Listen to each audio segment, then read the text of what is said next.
La historia de José, nosotros la encontramos en el libro de el Génesis, el primer libro de la Biblia, desde el capítulo 37 hasta el final del Génesis, el capítulo 50. Entonces, bienvenidos a este estudio de la palabra y quiero que ustedes en su casa pues tomen este tiempo para estudiar la palabra. Ojalá que tengan un libro de notas y vayan anotando los puntos más principales de los que vamos a estudiar esta noche. ¿Qué significa el nombre de José? Vamos a dar ciertos datos biográficos de José. Primero, el significado de su nombre. La palabra o el nombre José es un nombre hebreo que se traduce o significa Dios añade o Dios aumenta. Ese es el significado de el nombre de José. Y lo entendemos en referencia a la forma en que Dios aumentó su favor y sus bendiciones a lo largo de la vida de José. Dios añadió, Dios aumentó, y ese es el nombre de José. En la Biblia, este nombre refleja la provisión y la fidelidad de Dios, así como también la capacidad para superar dificultades, la capacidad para perdonar. Eso es todo lo que encierra este nombre de José. Además, el nombre José también se asocia con una serie de valores que deberíamos nosotros cultivar en nuestras vidas, como es la fidelidad, como es la integridad, porque José demostró ser un hombre fiel a Dios, fiel a lo que él creía, incluso en medio de las circunstancias difíciles que muchas veces enfrentó. Entonces, José es una figura para nosotros imitar, porque en medio de la fidelidad, de la integridad, Dios lo bendijo. Y aunque la Biblia no proporciona exactamente sobre el año de nacimiento de José, podemos hacer una estimación de que José se cree que nació alrededor del siglo XVII antes de Jesucristo.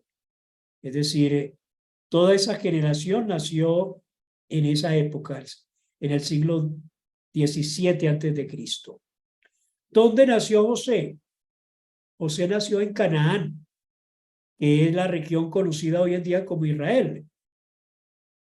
Y fue el penúltimo hijo de Jacob, o sea, el 11º, porque Jacob, recordemos, ya lo estudiamos, que también es llamado Israel, tuvo 12 hijos.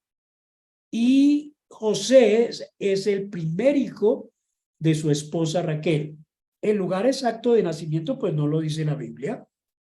Y en cuanto a la edad de cuántos años vivió José, según el relato bíblico, cuando José se encuentra con sus hermanos en Egipto y él es descrito como un hombre adulto, se estima que tenía alrededor de 30 años.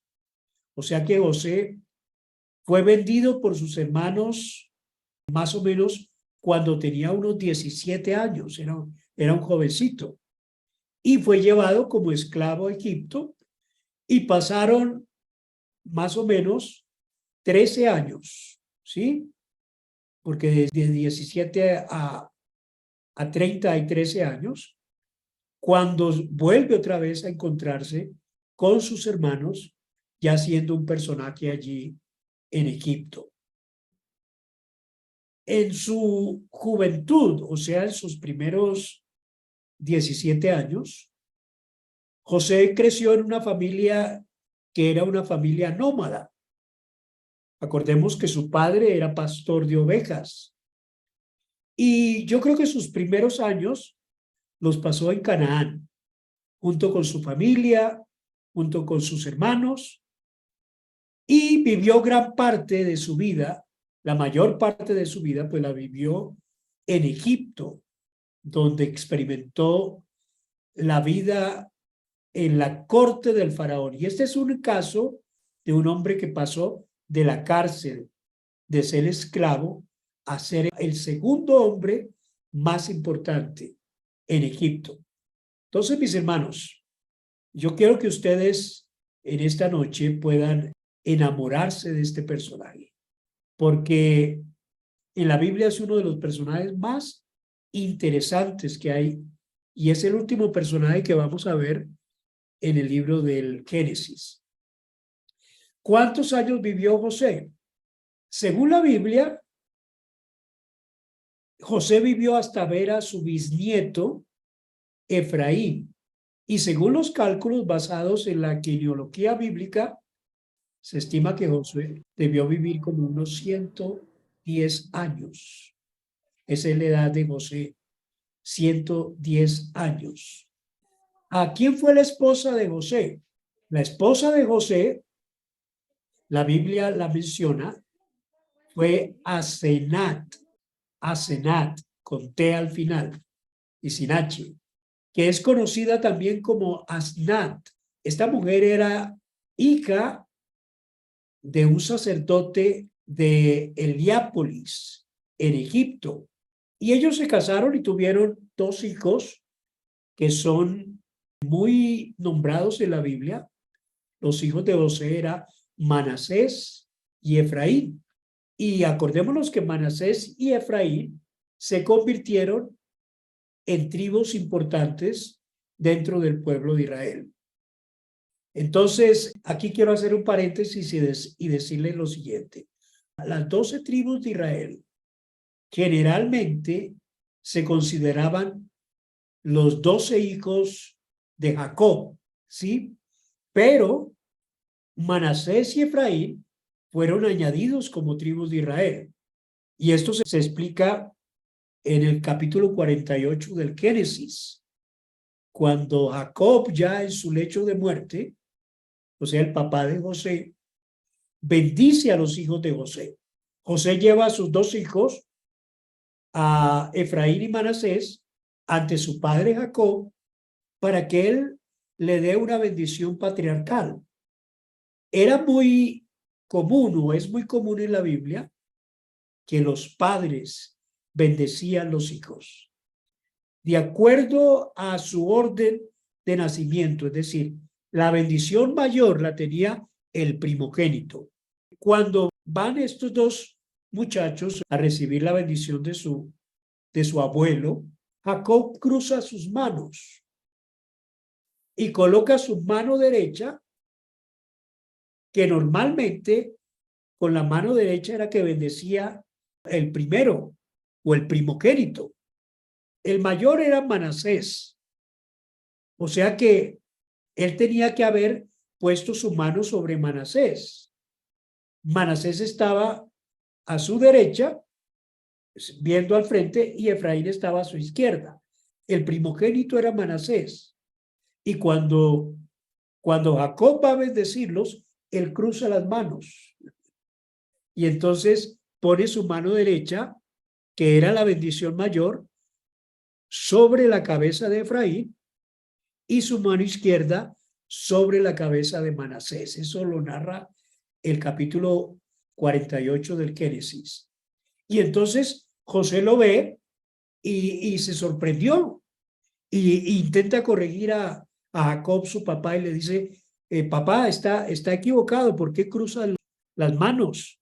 Y Jacob le responde que lo estaba haciendo intencionalmente, porque Jacob profetiza y bendice a Efraín, el hijo menor, y dice, será aún más grande y más próspero que Manasés, el primogénito. Esto ya lo hemos visto cuando estudiamos a Jacob, que ocurrió lo mismo. Es decir, Jacob había robado la primogenitura de su hermano mayor, que era Esaú, y como que Jacob está haciendo lo mismo cruzando sus manos para bendecir a Efraín con la mayor bendición como primogénito, y a Manasés, que era el primogénito, le da una menor bendición. Entonces, estos dos muchachos, tanto Efraín como Manasés, se convierten en dos tribus separadas, junto con las demás tribus descendientes de los hijos de Jacob. Mis hermanos, nosotros hemos visto que Dios nos ha dado poder como padres, como madres, para bendecir a nuestros hijos. Por eso tenemos que cada vez que oremos por nuestros hijos, poner nuestras manos sobre ellos y bendecirlos. Tradicionalmente, en el conteo de las tribus de Israel, las tribus de Efraín y de Manasés, los dos hijos de José, son considerados como la bendición que le correspondía a José. Pero Jacob se la da a sus hijos. ¿Por qué? Porque José ya había recibido una doble porción de la bendición, de la herencia, y Dios había bendecido sobremanera. La bendición de Dios estaba sobre José. Y vamos a ver, quizá no hoy, pero en la próxima enseñanza, la bendición que José poseía era una bendición supremamente especial. Porque dice la Escritura que por causa de que Dios estaba con José, Dios bendijo la casa de su jefe Potifar. Y que José todo lo que tocaba, Dios lo bendecía. Por eso es que me fascina este personaje de José en la Biblia. La Biblia no menciona dónde murió exactamente José, pero murió en Egipto.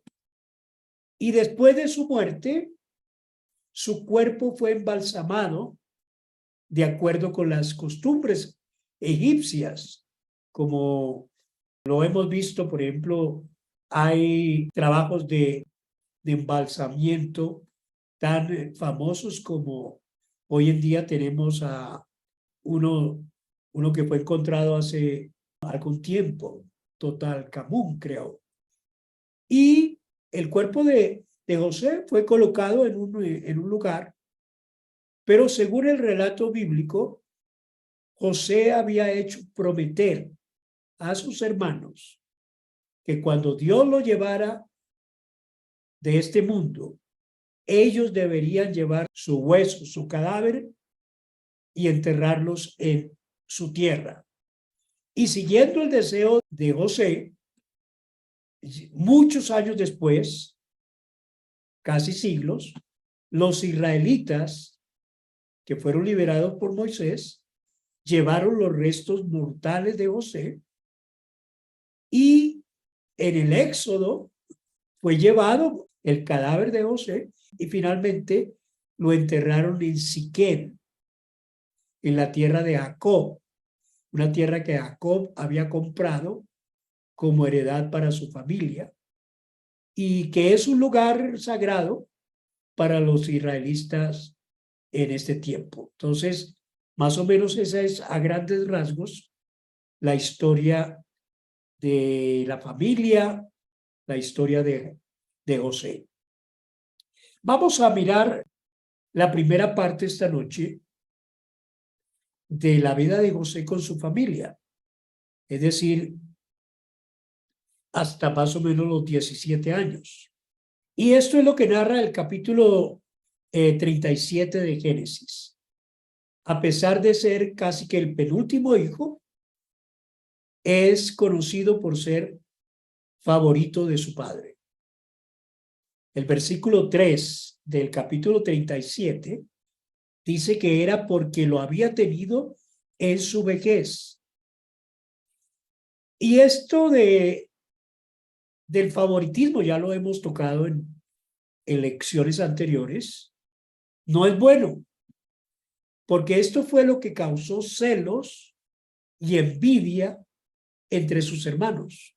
Y para demostrarle el cariño, el amor, la admiración de Jacob por José, la Biblia dice que su padre le confeccionó una túnica muy especial, una túnica de colores.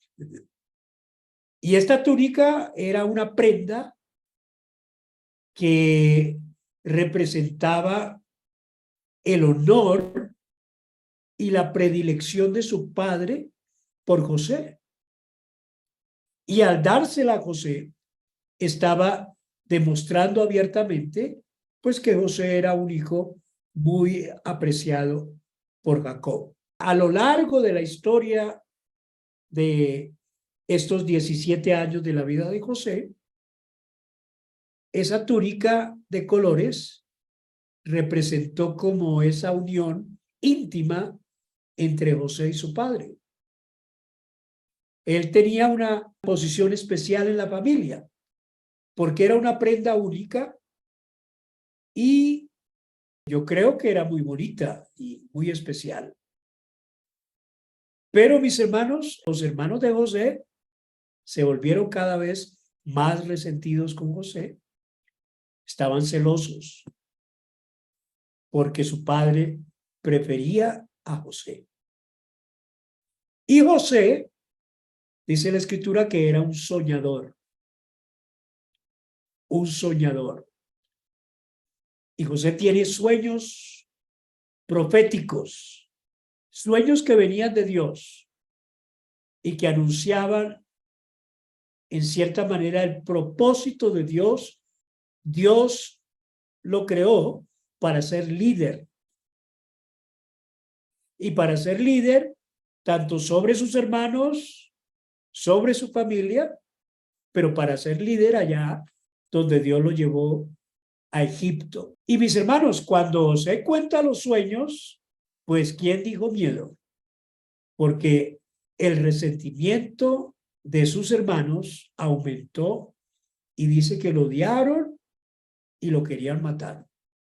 ¿Cuáles son los dos más importantes sueños que tiene José? Primero, el sueño de las gavillas, que está allí en el capítulo 37, versículos 5 al 8. Y una noche estaba soñando José y vio que él y sus hermanos estaban atando o estaban amarrando gavillas en el campo, gavillas de trigo, ¿sí? Y dice que las gavillas de sus hermanos se inclinaban ante la suya. Y este sueño, mis hermanos, no hay que darle mucha vuelta para interpretarlo, simbolizaba la futura autoridad que Dios le daría a José y su dominio que tendría sobre sus hermanos y sobre autoridad también allá en Egipto. El segundo sueño, no sabemos cuándo lo tuvo, pero lo narra a continuación los versículos 9 al 10. José vio que el sol, la luna y 11 estrellas se inclinaban ante él. Alguien podría decir, uy, pero este chino sí es un chino creído, ¿sí? Pero mis hermanos, este sueño representaba lo mismo, el dominio, la autoridad que José tendría durante toda su vida, incluyendo sobre su familia, sobre sus hermanos, sobre la gente de la cual él fue gobernador en Egipto. Y los versículos siguientes se narra que cuando él contó sus sueños, su papá lo reprendió. Imagínate un muchachito, yo creo que no debió tener más de 15 años cuando soñó estas cosas. Y su padre lo reprende y dijo, hijo, vaya, deje de estar soñando tonterías. Pero dice la escritura, aquí en estos versículos, que aunque él lo reprendió, en el fondo meditaba en todos los sueños que contaba José. Es decir, el papá decía, bueno, quizá puede ser un sueño de Dios, pero ¿qué significa esto que está soñando este muchacho? Mis hermanos, yo creo, y aquí quiero hacer un paréntesis para decirles lo siguiente, Dios nos habla a través de sueños. Los sueños que Dios le dio a José eran sueños no de pesadez, de que hubiera comido frijoles la noche anterior y estuviera indigestado, sino eran sueños que venían de Dios, sueños proféticos que el Señor le mostraba a él el papel de un líder, de un gobernante.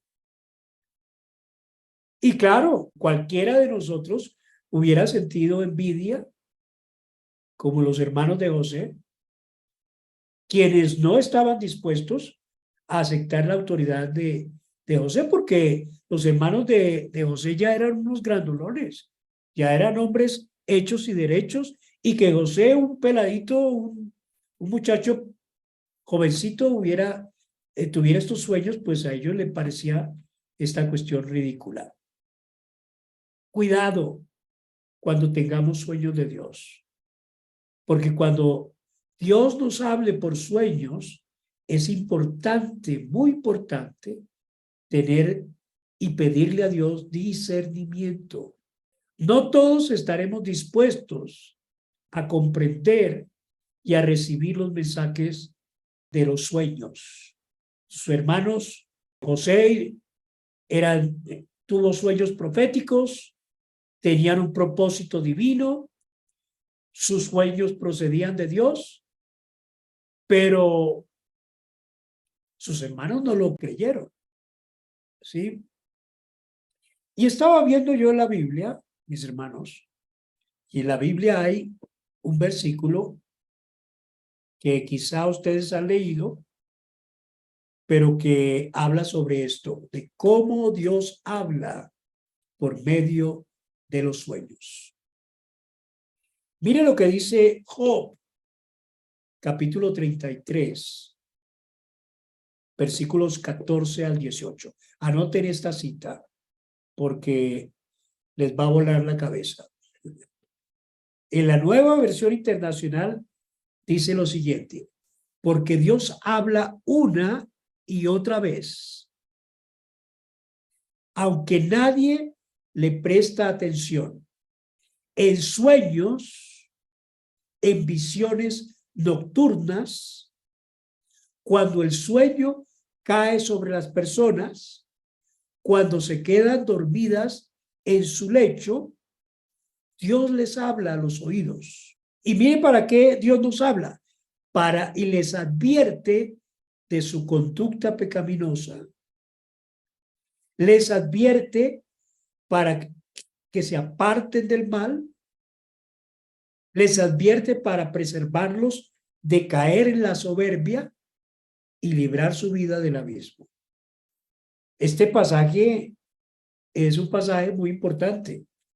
Y sí, Dios habla por los sueños. Ustedes quizá han tenido sueños donde Dios les ha hablado. ¿Quién escribe este pasaje? Este pasaje lo escribe Eliú, que es uno de los amigos de Job. Y está hablando precisamente de eso. Dios se comunica a través de los sueños. Y él dice que a través de los sueños y las visiones, cuando las personas están en un estado de descanso y de tranquilidad, Dios puede hablarlos.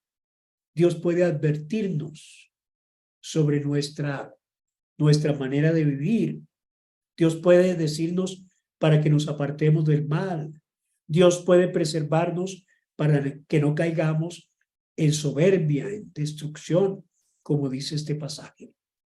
Entonces, mis hermanos, Dios estaba utilizando los sueños que le daba a José como una forma de decirle: oye, José, este va a ser el propósito de mi vida para ti. Entonces, estemos pendientes. Cuando un sueño es de Dios, ese sueño lo recordamos, ese sueño nos taladra la mente, ese sueño nos da para pensar y tenemos que pedirle al Señor que nos hable también a través de los sueños. Sin embargo, es importante tener en cuenta que no todos los sueños son necesariamente de Dios. Hay sueños que son influenciados por lo que vivimos cada día, por las experiencias, por nuestras emociones, por nuestros pensamientos. Hay sueños de Dios, hay sueños de nuestras vivencias, pero también hay sueños del enemigo. Y tenemos que tener discernimiento para saber de qué fuente procede el sueño que estamos teniendo. Por lo tanto, mis hermanos, es muy esencial buscar la guía de Dios y la guía del Espíritu Santo y también la guía de algún líder espiritual para nosotros tener claridad de cuándo un sueño procede de Dios y cuándo no. Por lo tanto, mis hermanos, cuando tengan sueños, lo que tienen que hacer es, primero, pídale a Dios discernimiento espiritual, ¿sí? Para que Él les ayude a distinguir si su sueño proviene de Dios o no.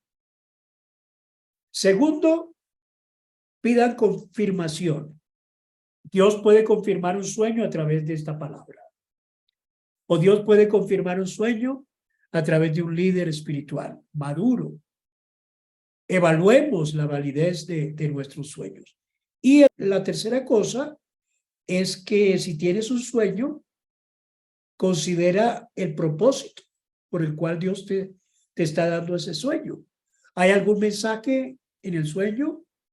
¿Hay algún propósito detrás del sueño? ¿Hay alguna enseñanza que Dios nos quiere dar? ¿Hay algo que nos quiere advertir? ¿Sí? Por lo general, los sueños de Dios no contradicen la Biblia, no contradicen la palabra.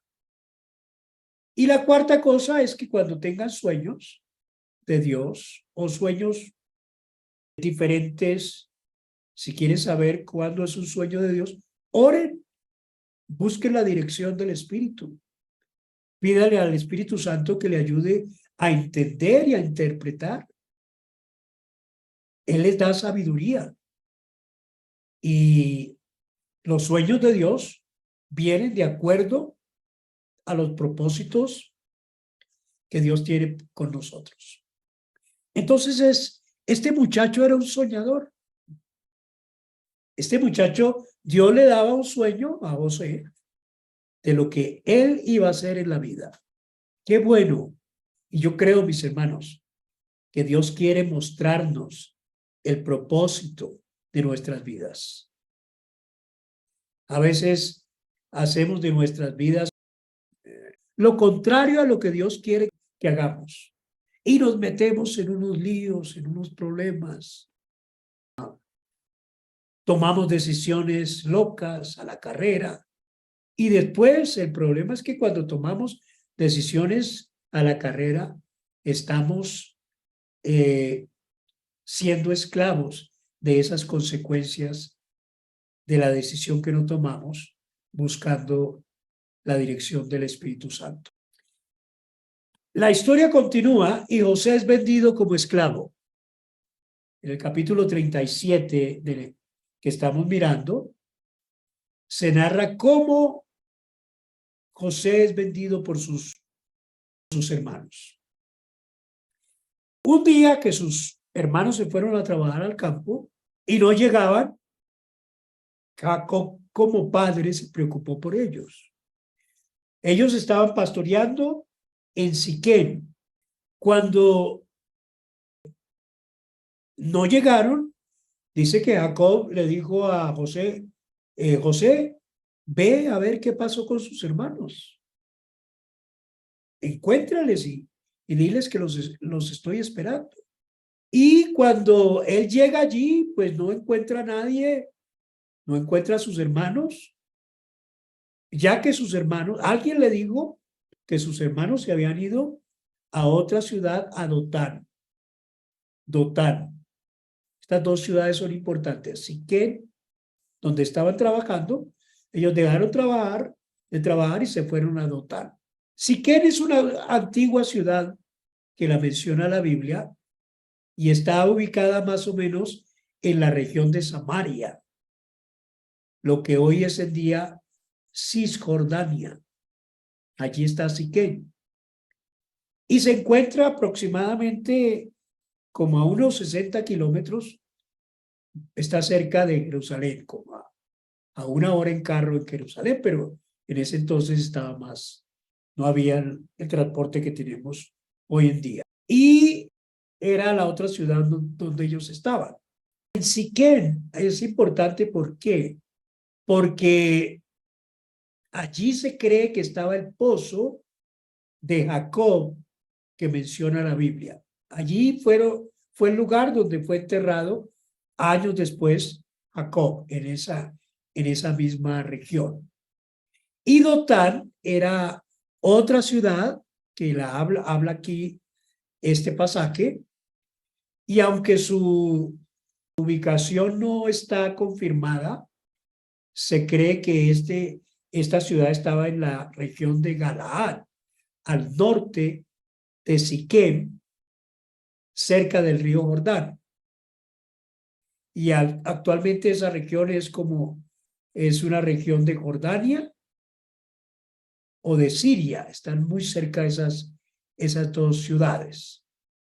Entonces José se va a Dotán y cuando ellos lo ven, dice, ahí viene el soñador, ¿sí?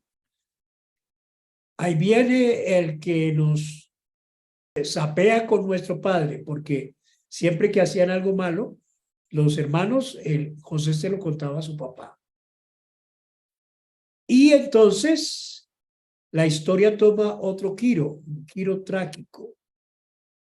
Cuando los hermanos de José lo ven desde lejos, dice que comienzan a conspirar por los celos, por la envidia que tenían, y dice, está solo, es el momento de actuar, y deciden, la idea era matarlo, pero uno de sus hermanos intercede por él y dice, no lo matemos. Lo metieron en un hoyo y entonces deciden venderlo como esclavo a unos comerciantes ismaelitas que estaban en una correría, que estaban por esos lugares. En los tiempos de José, mis hermanos, la esclavitud era una de las costumbres muy comunes. En esos lugares había gente que, incluyendo en Egipto, la gente la compraban o la vendían como una propiedad y eran tratados como esclavos, y los esclavos eran tratados como objetos, como posesiones. Y dice que José fue adquirido por estos ismaelitas. Los ismaelitas eran descendientes de Ismael. Ismael fue hijo de Abraham. O sea que ya había aumentado la población de Abraham, los descendientes de Abraham, y estos eran mercaderas. Y lo compraron. ¿Sí? Aunque la Biblia no menciona el precio específico por el cual lo compraron, pero sus hermanos lo venden. ¿Sí? Y es importante mencionar aquí esto, que la Biblia registra estos eventos relacionados con la esclavitud, pero no implica que la Biblia apruebe esta práctica de la esclavitud, sino son acontecimientos históricos de aquel tiempo, porque parte de lo que Cristo vino a hacer en nuestras vidas fue liberarnos de toda esclavitud. La Biblia es un libro de liberación. Dios quiere librarnos de la esclavitud del pecado. Dios quiere librarnos de cualquier esclavitud, tanto emocional como sentimental, como demoníaca, Cristo vino para hacernos libres. Entonces, los hermanos venden a José y la noticia que los hermanos de José le dieron a su padre, lo engañan a Jacob, porque ellos conspiraron, tomaron una cabra, la mataron. José llevaba con él su túnica que le había hecho su papá, entonces la manchan de sangre y se la llevan a Jacob y le hacen creer que José se lo había devorado una bestia salvaje. Era parte del plan ocultar lo que realmente le habían hecho a José, venderlo como esclavo. Fue un acto cruel, un acto manipulador. Y en este engaño, mis hermanos, al decirle a Jacob que José se lo había comido una bestia, pues entonces Jacob, que era su hijo predilecto, imagínense, entró en una tristeza muy grande, estaba destrozado por la noticia y la única prueba que él tenía era la túnica manchada de sangre. Mis hermanos, las mentiras, los engaños traen consecuencias, tanto para quienes engañan como para los que cometen el engaño.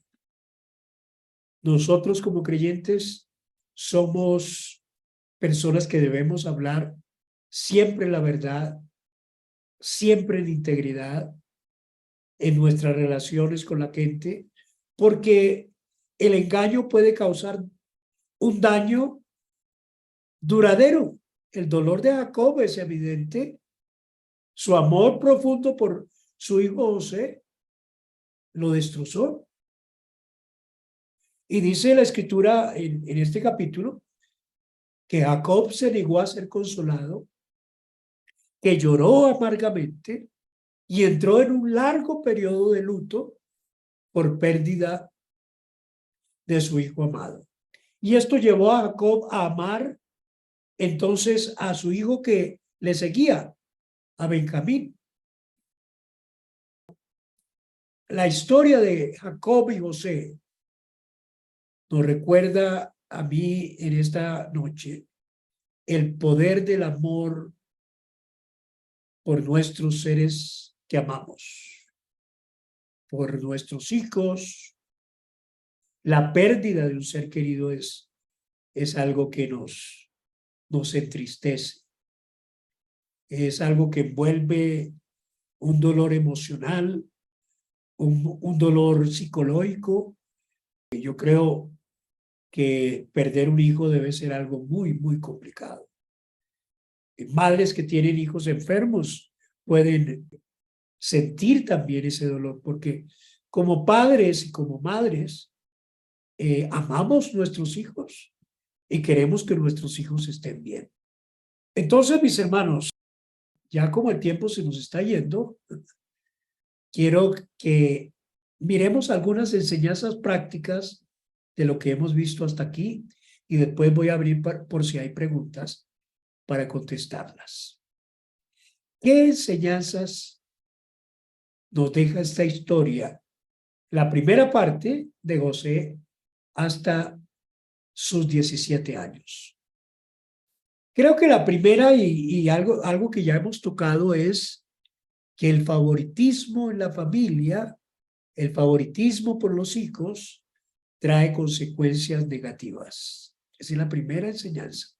Y lo hemos visto tanto en Abraham como en Isaac y en Jacob.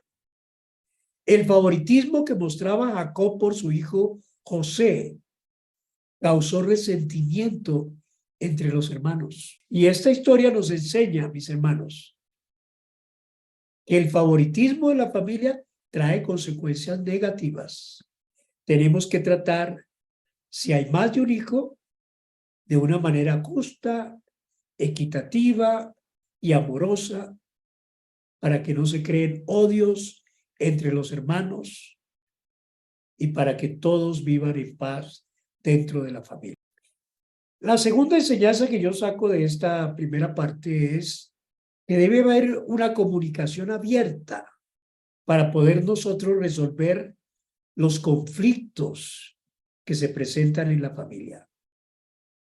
Mire que los hermanos de José guardaron todo ese resentimiento y lo sacaron optando por la violencia, optando por la traición, por la mentira. Si ellos hubieran sacado en una reunión de familia todo lo que tenían adentro, quizá hubieran resuelto sus problemas. Nosotros muchas veces no sabemos cómo resolver los problemas. Por eso, la enseñanza de esta noche, de la relación que tenía José con sus hermanos, mis hermanos, es importante mantener una comunicación abierta y honesta en las relaciones de familia y saber cómo abordar los conflictos de manera saludable, de manera constructiva. La tercera enseñanza que yo saco de esta primera parte es el perdón y la reconciliación, aunque lo vamos a ver más adelante, pero a pesar del daño causado por los hermanos a José, vamos a ver que la historia muestra cómo el perdón y la reconciliación estaban en el corazón de José. Al final, José perdonó a sus hermanos y se reconcilió con ellos. Yo creo que debemos buscar la restauración de la relación en nuestras familias. Y tenemos que perdonar y aprender a perdonar, aprender a reconciliarnos, incluso en situaciones difíciles de conflicto. ¿Cuál es la cuarta enseñanza? Es que Dios nos puede hablar por sueños para advertirnos sobre su propósito en nuestras vidas. Dios reveló a José el propósito de su vida. Él enfrentó muchas pruebas, muchas dificultades en todas las etapas de su vida. Pero su historia nos muestra, mis hermanos, cómo Dios pudo usar esas adversidades para cumplir los propósitos más grandes en la vida de José. Entonces, en esta noche, miremos las dificultades, no tanto como problemas que no podemos resolver, sino miremos las dificultades como oportunidades para crecer, oportunidades para madurar, oportunidades para ser moldeados por Dios. Dios nos enseña a través de los problemas. En medio de los desafíos, Dios quiere perfeccionar nuestras vidas. Cuando estés en problema, cuando estés en dificultades, pregúntate, ¿qué Dios me quiere enseñar con esto? ¿Qué Dios quiere cambiar en mi vida con esta situación que estoy enfrentando? Eso es importante que lo aprendamos. Una quinta enseñanza es que Dios nos da sueños, pero el camino hacia el cumplimiento de esos sueños es un proceso que puede ser largo. Nosotros nos desesperamos muchas veces porque creemos que Dios responda ya, inmediatamente. ¿Y quién no quiere eso? Si estamos pasando por un problema, lo ideal es que Dios me responda ya. Yo quiero que Dios me responda ya. Y Dios puede responder al instante. Pero Dios también usa un proceso, a veces largo. A veces tenemos que caminar un camino difícil antes de que se cumpla el propósito de Dios. Pero ¿qué nos está enseñando Dios? Primero, confiar en Él. Nos está enseñando Dios paciencia. nos enseña en ese proceso perseverancia, nos enseña en ese proceso confianza en Dios, hasta ver los sueños cumplidos en nuestras vidas. Y una sexta enseñanza que sacamos de esta noche es: no comparta tus sueños con gente envidiosa. No comparta tus sueños con gente que no te puede ayudar a cumplir tus sueños. Es importante tener en cuenta que no todas las personas reaccionan positivamente cuando Dios quiere bendecirnos. Hay mucho egoísmo. Algunas personas que nos rodeamos son personas negativas, que en vez de alentarnos, nos desalientan. Son personas envidiosas. Y por eso, mis hermanos, es crucial elegir a qué personas nosotros compartimos nuestras metas, nuestros sueños, personas que nos sumen, personas que nos alienten, personas que nos apoyen, personas que nos digan: tú puedes, sigue adelante.